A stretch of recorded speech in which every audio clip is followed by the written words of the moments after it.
최고차항의 계수가 1이고 f2가 3인 3차 함수 fx에 대하여. 자, 그런데 학생들은 반드시 이런 문제를 풀 땐 추측한 후 그다음 확인하는 게 맞습니다. 즉 분석하지 않습니다. 근데 거의 대부분의 문제들의 특징이 이렇게 써 있는 꼴이 있어요. 즉 f2가 3이다. 이런 게 만약에 위에 써 있는 경우는요. 3차 함수에서 거의 대부분 이렇게 생각하시면 됩니다. 이 2,3이 뭘까요? 별 이유 없이 만약에 이 2,3이라는 값이 만약에 이 값이라고 생각해 보십시오. 이 문제가 나왔을까요? 또는 2,3이 이런 값이라면 문제가 나왔을까요? 나왔을 리가 없죠. 이 2,3은 거의 이 극값일 거라고 추측하면 됩니다. 왜냐하면 무조건 특수한 값에서 답이 나오는 거예요. 그래서 거의 대부분의 문제의 구조 자체가 그래요. f2,3 이렇게 앞에 나와 있는 경우는 거의 대부분 극값일 경우가 많고, 뒤에 만약에 똑같은 값도 만약에 f2가 3이다 끝에 나와 있다면 이건 거의 대부분 적분상수를 알려주는 경우가 많아요. 그러니까 그렇게 마음을 갖고 문제를 풀면 문제 푸는 게 좀 쉬울 거예요. 자, 그렇게 추측하고 문제를 풀어보면 거의 대부분 문제가 거의 대부분 쉽게 풀린다는 걸 알 수 있습니다. 자, 다시 보겠습니다. 최고차항의 계수가 1이고 f2가 3. 아, 이건 극값일 거라고 추측하면 됩니다. 왜? 특별한 값이 테니까요. 극값임을 추측할 겁니다. 임을 추측할 거예요. 추측하고 확인하는 게 학생들의 몫입니다. 자, 그리고 이 극값임을 추측하고 아니면 그때 바꿔도 돼요. 자, 우선 생각해 봅시다. 최고차항의 계수가 1이고 f2가 3인 3차 함수 fx에 대하여 3차 함수 fx에 대하여 gx는 x가 1보다 작을 때라고 하였습니다. 1보다 작을 때 이렇게 생겨 있네요. 자, 그러면 이것으로도 알 수 있는 사실은 1은 곧 왜 써 있을까요? 이 1은 이 1과 같죠? 즉 점근선에 대한 이야기입니다. 그러니까 문제가 막 나온 게 아니란 뜻이에요. 그러니까 이제 생각해 볼게요. 만약에 이렇게 1이고 그리고 이거의 그래프를 좀 일반적으로 다시 그려놓고 시작한다면 이렇게 쓸 수 있겠죠. 얘는 자, 이건 보세요. 얘는 이렇게 써 있을 겁니다. 얘는 a 플러스 x 마이너스 1분의 이 a는 어떻게 나왔을까요? 이거분의 이거 이렇게 해서 쓰는 거. 유리함수에 대한 이야기 알고 있죠? a에 분모 0 되는 값 넣어주면 a 마이너스 9가 되겠죠. 이렇게 한다는 걸 알고 있어야 됩니다. 이것이 곧 자, 이제 이걸 그래프로 그릴 거예요. 자, 그러면 이것은 x는 1 그리고 y는 a에 의하여 그래프가 이렇게 생겼겠죠. 뭐 다르게 생겼다면 머릿속으로 생각해 줘도 됩니다. 이렇게 생겼을 거라고 추측해 줄 수 있겠죠. 얘 또는 얘겠죠. 자, 그런데 x가 1보다 작을 때예요. 즉 한쪽만 그리면 된다는 뜻이에요. 이게 바로 그 뜻입니다. 1을 기준으로. 자, 이제 무슨 뜻인지 이해하셨죠? 자, 이제 어떻게 구해야 될지 이제 전체적인 느낌은 왔을 거라고 생각합니다. 자, 그리고 이제 계속 읽겠습니다. x가 1보다 클 때는 3차 함수이다 라고 되어 있습니다. x가 1보다 클 때는 3차 함수. 네, 3차 함수 이렇게 생겼겠죠. 자, 추측해 놓는 거겠죠. 자, 그리고 다음 함수 y는 gx의 그래프와 y는 t와 y는 t 이런 걸 뜻하는 거겠죠. 즉 이렇게. 그쵸? y는 t가 서로 다른 두 개의 점에서 만나도록 하는 모든 실수 t의 집합이라고 되어 있습니다. 모든 실수 t의 집합이 x는 마이너스 1에서 t는 마이너스 1에서 두 개의 점에서 만나고 t가 3보다 클 때 두 개의 점에서 만난다고 되어 있습니다. 자, 그러면 이거의 그래프의 형태는 어떻게 생겼을까요? 그래프를 우선 찾아보고 시작하겠습니다. 우선 최고차항의 계수가 1인 3차 함수 fx는 그래프가 어디서 잘려 있던지 간에 이렇게 생겨 있겠죠. 그쵸? x가 1보다 크다 해서 이렇게 생겼을 겁니다. 그러면 유리함수는 반대쪽 x가 1보다 작다의 유리함수는 그래프가 이렇게 생겼을 거예요. 만약에 a가 여기 있다면 말이죠. 또는 뭐 다르게 생겼을 수도 있겠죠. 뭐 이거보다 이렇게 밑에 내려와 있을 수도 있을 거예요. 또는 이렇게 생겼을 수 있겠죠. 또는 이렇게 생겨 있을 수 있겠죠. A가 여기에 이렇게 있다면 말이죠. 자, 그러면 우선 생각해 보겠습니다. 우선 t가 3보다 크거나 같을 때에서 두 개의 점에서 만난다고 하였습니다. t가 3보다 크거나 같을 때 만약 이 밑에 있는 그래프를 보자면 뭔가 A를 기점으로 해서 항상 다 한 개의 점에서밖에 만날 수가 없겠죠. 그쵸? 그러면 t가 3보다 커나 때 계속 두 개의 점에서 만나려면 이렇게 생길 수는 없다는 것을 알 수 있어야 돼요. 자, 왜냐하면 생각해 보세요. t의 값이 3보다 클 때 두 개의 점에서 만나야 돼요. 근데 언젠가부터는 계속 얘는 한 개씩밖에 안 나오겠죠? 반드시 유리함수에서 교점 한 개가 존재해야 돼요. 그럼 유리함수가 이렇게 생기면 되지 않을까요, 선생님? 아니에요. 그러면 t가 y는 A라는 이 점근선이 이 위에 생기는과 동시에 더 이상 만날 수가 없게 된답니다. 즉 따라서 이렇게 생긴 건 아니라는 걸 알 수 있어요. 아, 그것 때문에 GX는 이렇게 생겼다라는 걸 알 수 있겠죠. 자, 이제 거기까지 이해하였으니 이제 우리는 그걸 가지고 다시 또 문제를 풀어보도록 하겠습니다. 자, 이제 fx가 이렇게 생겼겠네요. 그쵸? fx는 이렇게 생겼을 테고 3보다 크다 해서 무조건 두 개의 점에서 만나려면 우선 그래프가 이렇게 생겨 있으면 3을 기점으로 해서 3보다 큰 두 개의 점에서 만날 수 있겠구나 라는 걸 알 수 있어요. 그러면 3이라는 값에서도 두 개의 점에서 만나야겠죠? 그럼 그 3은 어디일까요? 자, 생각해 보세요. 추측하고 확인하는 겁니다. 그런데 fx는 2,3을 지나야 돼요. 2,3 당연히 그 값일 거라고 추측하고 우선 문제를 풀자면 이렇게 생겼다라고 생각해 봅시다. 물론 이렇게 생겼을 수도 있어요. 자, 우선 이렇게 생겼다면 보세요. y가 3인 값에서 두 개의 점에서 만날까요? 아니죠. 그쵸? 3이라는 값을 기점으로 해서 두 개의 점에서 만나지 않고 하나, 둘, 세 개의 점에서 만날 수밖에 없어요. 따라서 이렇게 생긴 그림은 아니라는 걸 알 수 있죠. 따라서 다시 그리자면 만약에 이게 3이라고 한다면 3 이상에서 두 개의 점에서 만나려면 유리함수는 당연히 이렇게 점근선이 3이어야 될 거예요. 그러면 3 이상에선 3에선 두 개의 점에서 만나는 거 맞죠? 그리고 3 이상에선 두 개의 점에서 만나는 거 계속 맞겠죠. 그래서 이것에 의하여 y의 점근선이 즉 y의 점근선이 3이라는 걸 알 수 있습니다. 즉 점근선이 3이다 라는 걸 알 수 있어요. 자, 그러면 다시 보겠습니다. 자, 우선 유리함수는 그려주면 이렇게 그려준다 라는 걸 알 수 있겠네요. 자, 이제 다시 보겠습니다. 이렇게 생긴 후 그 다음에 x는 1이 점근선이겠죠? 그리고 y는 a가 점근선일 겁니다.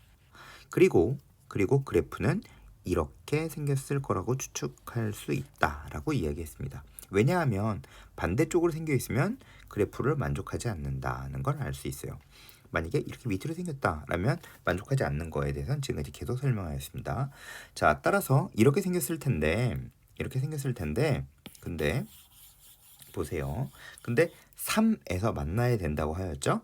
3에서 만나야 되므로 그래프가 이렇게 생기고 그리고 여기가 3이면 유리함수 그래프가 이렇게 생겨 있다면 3 이상에서 두 개의 점에서 만난다는 걸 알 수 있게 되었습니다. 따라서 3차 함수의 그래프는 여기서 그려주자면 이렇게 생겼다는 걸 알 수 있겠어요. 그쵸? 자, 그러면 이때 이 값을 뭐라고 본다고 하였죠? 이 값을 3이라고 보면 된다라고 이야기하였습니다. 그래서 3보다 크다 해서 무조건 두 개의 점에서 만나도록, 맞죠? 3보다 큰 데서 두 개의 점에서 만나도록, 그쵸?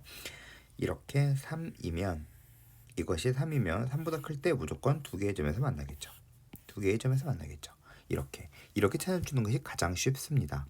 자, 그러면 이 값을 뭐라고 생각하면 된다고 하였죠? 2,3 추측했죠, 우린. 그 값임을 추측했죠. 그리고 확인하였는데 맞았습니다. 자, 그러면 이제 다음 걸 보겠습니다. 그 다음 t가 -1에서 t가 마이너스 1, 그 하나의 점에서도 두 개의 점에서 만난다 라고 되어 있습니다. 그러면 t가 마이너스 1이라는 점은 과연 어디에 있을까요? 자, 눈에 보이시나요? t가 마이너스 1이려면 그 마이너스 1은 어디 있어야 될까요? 여기 있어야겠죠. 그래야 두 개의 점에서 만나는 거 확실하겠죠. 자, 이제 찾았습니다. 자, 따라서 우리는 이렇게 생긴 그래프다라는 걸 이해할 수 있게 되었어요. 자, 그러면 이제 구하려고 하는 값이 무엇인지 보도록 하겠습니다. t가 마이너스 1에서 두 개의 점에서 만나고, 그리고 t가 마이너스 1일 때 두 개의 점에서 만나고, 그리고 t가 마이너스 1일 때 두 개의 점에서 만나는 거 맞죠? 위에서 확인하세요. 이렇게 위에서. 그리고 t가 3보다 크다 해서, 자, 이것 또한 위에서 그림에서 확인하십시오. 그러면 3보다 크다 해서 두 개의 점에서 만난다는 거 확인하였습니다. 그러면 이렇게 생긴 그래프라는 걸 알 수 있습니다. 그랬을 때 g 합성 g의 마이너스 1의 값을 구하는 게 문제입니다. 그러면 마이너스 1은 유리함수에 속하여 있는 거겠죠? 그리고 a는 3이었죠. 그쵸? 여기서 구했죠. 우린 여기 위에서 정근선에 의해서 a 값이 정근선 3이라는 걸 알게 되었죠. 자, 따라서 우리는 이렇게 써놓고 시작하겠습니다. gx는 3 플러스 x 마이너스 1분의 마이너스 6 이렇게 생겨있는 그래프라는 걸 알 수 있어요. 즉 여기가 x가 1보다 작을 때겠죠. 1보다 작을 때겠죠.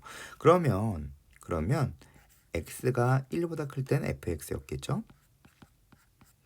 자, 그러면 우리는 g-1의 값을 계산해야 됩니다. g-1은 우리가 보다시피 여기에 들어가면 g-1을 넣어줄 수 있다는 걸 알 수 있어요. 자, 따라서 g-1을 넣도록 하겠습니다. 자, 그러면 3 플러스 마이너스 1 마이너스 1에 마이너스 6이 되겠네요. 그렇죠? 자, 그래서 이것은 g의 3 플러스 2분의 6에 의하여 3, 즉 g6을 구하는 게 문제입니다. 참 좋은 문제였어요. 즉 이 값에 의하여 1보다 작은 유리함수의 값을 찾아야 하고 전체의 값에 의하여 3차 함수를 다시 찾아야 되는 매우 좋은 문제였습니다. 자, 우선 fx에 이제 6을 넣어주는 게 g6이겠죠. 그러면 결론적으로 우리는 f6을 구하는 게 문제다라는 걸 알고 있으면 됩니다. 이제 3차 함수를 구해줄 수 있으면 되겠네요. 자, 그런데 이제부터 3차 함수를 구해보도록 하겠습니다. 3차 함수는 그래프가 이렇게 생겼다는 건 알 수 있겠죠. 그리고 이 점의 좌표를 2,3이다 라고 추측해서 볼 수 있었어요. 그리고 이 값은 3이었고 이 값은 마이너스 1이었네요. 자, 그런데 우리는 3차 함수의 특징 잠깐 복습하고 넘어가겠습니다. 자, 3차 함수는 이렇게 생겨 있어요. 자, 그랬을 때 극값 알파와 베타가 주어져 있는 상태에서 아주 큰 특징을 갖고 있죠. 자, 보세요. 만약에 fx가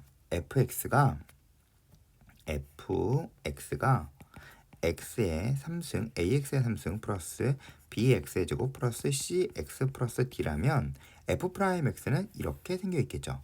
자, 그리고 이거의 그래프를 그려주자면 이렇게 생겼을 거예요. 줄 맞춰서 그려주면 되겠죠. 여기는 양수, 음수, 양수, 그죠? 증가감소에 대한 뜻이겠죠? 증가, 여기선 감소합니다. 그리고 여기선 증가하겠죠. 이게 fx예요. 자, 근데 알파와 베타에서 그 값을 갖는다는 뜻입니다. 자, 그런데 매우 중요한 특징, 이만큼의 영역의 넓이가 뭘 뜻한다고 하였죠? 적분하였을 때 높이의 차이를 나타냅니다. 즉 적분한 값은 본식에서 높이의 차이와 같아요. 그러면 이만큼의 넓이는 6분의 최고 차익에서 a의 베타 마이너스 알파의 3승이었다라는 식은 알고 있죠. 베타 마이너스 알파의 3승이라는 식은 알고 있죠. 이렇게 절대값이 붙겠네요. 자, 그러면 이만큼의 높이의 차이가 뭐라고요? 계산해주면 2분의 절대값 a의 베타 마이너스 알파의 3승이 됩니다. 따라서 이건 매우 유용한 식입니다. 즉 극대 마이너스 극소의 값을 구해줄 수 있습니다. 극대 마이너스 극소의 값은 밑에 있는 식에 따라요 2분의 절대값 a의 베타 마이너스 알파의 3승입니다. 그런데 이 값은 생각해보세요. 극대값 마이너스 극소값을 구할 때 쓰는 공식일까요? 아니에요. 극대값 마이너스 극소값을 구할 때도 물론 쓸 수 있겠죠. 하지만 이거는 최고차항의 개수 a를 구할 때 매우 많이 쓰일 수 있는 식입니다. 자, 그리고 또 하나 3차함수의 하나의 특징이 또 있어요. 우선 매우 중요한 특징인데요. 우선 3차함수의 특징은 이렇게 3차함수는 무조건 4등분됩니다. 이렇게 4등분됩니다. 이렇게 그리고 정중앙 즉 두 번 미분하여 0이 되는 값 변곡점이라고 하죠. 이렇게 정확히 4등분 된다라는 특징을 갖고 있습니다. 물론 3차함수가 이렇게 있을 때 이렇게도 4등분 되기도 합니다. 이렇게 4등분 되기도 합니다. 이렇게 생겨서 이렇게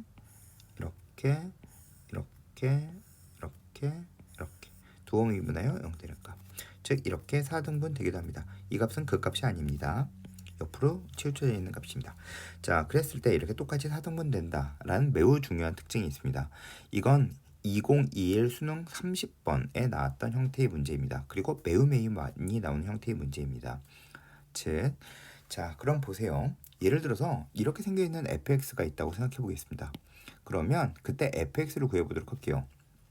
우선 4등분 되겠죠? 4등분 되는 그래프를 그려보도록 하겠습니다. 이렇게 4등분 될 거예요. 자, 그런데 여기 x의 값이 1이겠죠? 그럼 여기가 3이겠네요. 그럼 여기는 2겠죠? 그러면 여기는 4겠죠? 여기는 0이겠네요.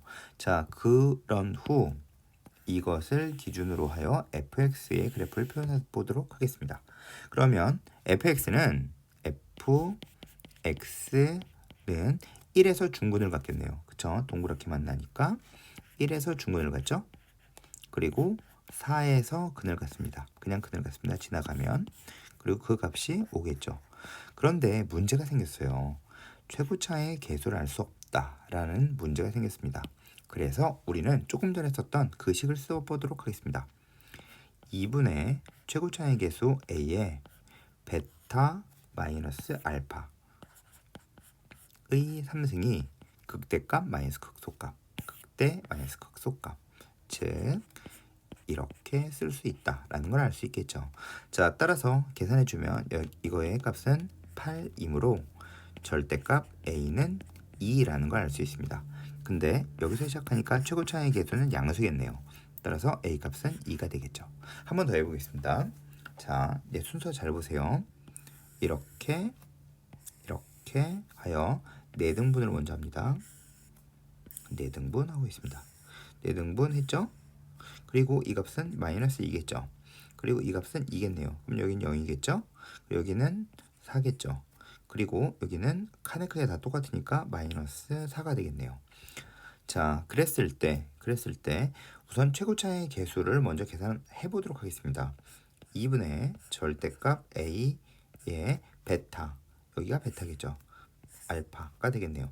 베타 마이너스 알파의 3승이 극대 마이너스 극소 32가 되겠습니다. 자, 그러면 2분의 절대값 a의 4의 3승이로 2의 6승이 되겠죠? 그러면 32가 되겠네요. 즉 2의 5승이겠죠? 따라서 계산해주면 절대값 a가 1이 된다는 걸 알 수 있습니다. 자, 그런데 밑에서 시작했죠? 따라서 a는 마이너스 1이겠네요. 쉽죠? 자, 그러면 이제 fx를 구해보도록 하겠습니다. fx는 여기를 기준으로 해서 보도록 하겠습니다. 물론 밑을 기준으로 해서 보셔도 상관없습니다. 자, 우선 마이너스 4에선 근이겠죠? 마이너스 4에선 근입니다. 그리고 2에선 중근이죠? 그러면 2에선 중근입니다. 그리고 최고차의 개수가 마이너스 1이죠. 그럼 마이너스 1이죠. 그리고 값을 33이라는 값을 갖는다 라고 해서 fx를 구해줄 수 있습니다. 자, 이제 본래의 문제로 넘어가도록 하겠습니다. 자, 이제 보세요. 이 문제는 극대값이 주어져 있죠. 그리고 극대값이 주어져 있죠. 극소값이 주어져 있네요. 그리고 여긴 2가 주어져 있죠. 극값, 그러면 이 값을 모른다 라고 생각하여 알파 베타인 베타라고 쓰겠습니다. 자, 그러면 fx는 2분의 최고 차이 계수 1이라고 나와 있습니다. 그쵸? 최고 차이 계수 1이라고 나와 있습니다. 2분의 1에 베타 마이너스 알파의 3승 2 극대 마이너스 극소, 즉 3 마이너스 극대 마이너스 극소 4라는 걸 알 수 있습니다. 자, 따라서 베타 마이너스 2의 제곱은 2의 3승이 되겠네요. 자, 근데 베타는 2보다 크죠? 따라서 베타의 값은 4가 됩니다. 이것은 4가 됩니다. 자, 이제 fx를 구할 차례겠죠? fx를 구해보도록 하겠습니다. 자, 우선 4등분하라고 하였죠. 이렇게 4등분하라고 하였죠. 이렇게 4등분합니다. 그리고 값이 여기가 2죠. 여기가 4겠네요. 그럼 여기는 3이겠죠. 여기는 5가 되겠죠. 자, 그리고 기준점을 보도록 하겠습니다. 여기를 기준으로 볼게요. 그러면 2에선 중근이죠. 그러니까 fx는 2에선 중근이죠. 그리고 5에선 지나가는 근이겠네요. 그쵸? 그때 이 값이 3을 갖죠. 그리고 최고 차이 계수는 구했죠. 최고 차이 계수는 주어져 있죠. 1이라고. 자, 따라서 우리는 f6을 구하는 게 문제겠죠. 6 대입해주면 4의 제곱 곱하기 1 플러스 3, 4, 4, 16. 따라서 답은 19라는 걸 알 수 있습니다. 자, 우선 학생들은 분석하는 존재가 아닙니다. 학생들은 추측하고 확인하는 존재입니다. 그리고 맞는 것을 찾으면 맞았다라고 생각하시면 됩니다. 즉, 3차 함수의 그래프가 이렇게 그려놓고 이 조건을 맞았다라고 생각하면 맞는 겁니다.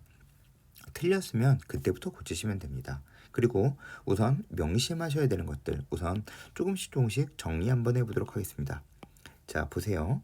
제일 첫 번째 이런 값이 중간에 나왔다. 아니, 제일 처음에 나왔다. 그러면 그 값임을 의심합시다.